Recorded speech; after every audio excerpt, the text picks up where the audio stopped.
बहू का जन्मदिन। अन्नू, भाई आ गया क्या?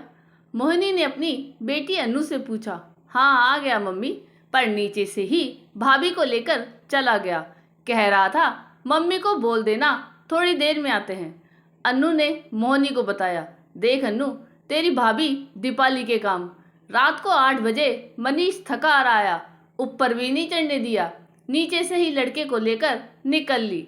इसका जन्मदिन है तो क्या लड़के को यूं परेशान करेगी? मोहिनी गुस्से में बोल रही थी। माँ, भाई ने ही कई फोन भाभी को किए थे कि तैयार रहना, मैं ऊपर नहीं आऊँगा, तुम नीचे आ जाना। अनु ने कहा। पर वह मना तो कर सकती थी। मोहिनी बड़बड़ाई। माँ, मनीष को लगा भाभी का पहला जन्मदिन है, उसे कुछ जरूर करना चाहिए, नहीं तो कहीं यह भी मम्मी की तरह नाराज ना हो जाए। अनु ने थोड़ा हिचकिचाते हुए कहा। मैं तो कभी कुछ नहीं कहती, तुम लोग और तुम्हारे पापा अपने आप ही सब कुछ करते हो। मोहिनी ने थोड़ी नरमी से कहा।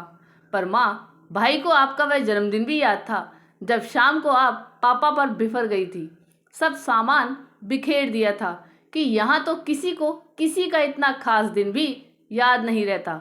अन्नू ने हिम्मत करके कहा। वह तो तेरे पापा हर बार पहली रात को 12 बजे केक फूल लाते थे, वह नहीं लाए उस बार। सुबह भी तुम लोगों ने विश नहीं किया तो मुझे गुस्सा आ गया। मुझे क्या पता था कि तुम लोग उस बार मुझे बड़ा सरप्राइज देना चाहते थे। मोहिनी ने अपनी सफाई दी।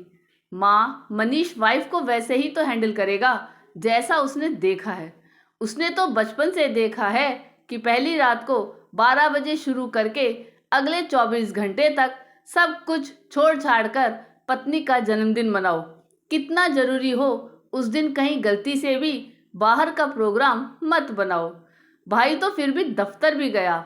अन्नू ने ज्यादा ही साफ शब्दों में सब बोल दिया। इतने में मनीष और दीपाली हाथों में कई खाने के पैकेट लेकर आ गए। दीपाली सब फटाफट टेबल पर लगाने लगी। मनीष मोहिनी से बोला। मम्मी, मैंने तो इसे कहा था कि किसी होटल में खाना खिला देता हूँ। मेरी मम्मी तो अपने जन्मदिन पर पक्का शाम का डिनर बाहर ही करती थी पापा के साथ। पर दीपाली कहने लगी, सब पैक करवाओ, मैंने घर में भी कई चीजें बना रखी है आप लोगों के लिए, सब घर में बैठकर मिलकर खाएंगे। मैंने तो कहा था फिर मुंह मत बना लेना कि मेरे जन्मदिन पर आपने कुछ नहीं किया। मनीष अपनी ही रौ में बोले जा रहा था। मोहिनी को आज एहसास हुआ कि वह सारी उम्र जन्मदिन के नाम पर अपने पति और बच्चों को खुशी की जगह टेंशन ही देती रही। आपको ये कहानी कैसी लगी या कमेंट करके जरूर बताइएगा।